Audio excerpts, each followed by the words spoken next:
اللہ اللہ اللہ۔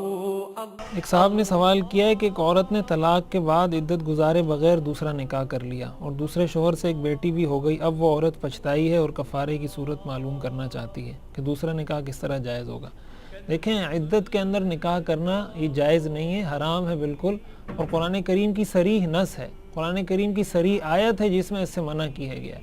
اس لیے اس میں کوئی دو رائے نہیں ہے، کسی کا کوئی اختلاف نہیں ہے،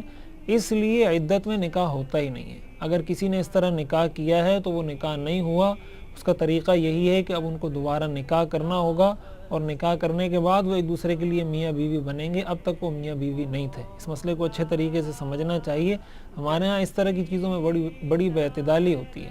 تو اب جو کچھ ہو چکا ہے اس پہ اللہ تعالیٰ سے معافی مانگیں، توبہ کریں، استغفار کریں، اور یہ مسئلہ چونکہ ہم اور بہت ساری چیزوں کے بارے میں علم رکھتے ہیں لیکن دین کے بنیادی مسائل بھی ہمیں معلوم نہیں ہوتے، کسی عالم کے پاس بیٹھنے کا، کسی بزرگ کے پاس بیٹھنے کا، مسجد میں جانے کا، ان چیزوں کا ہمیں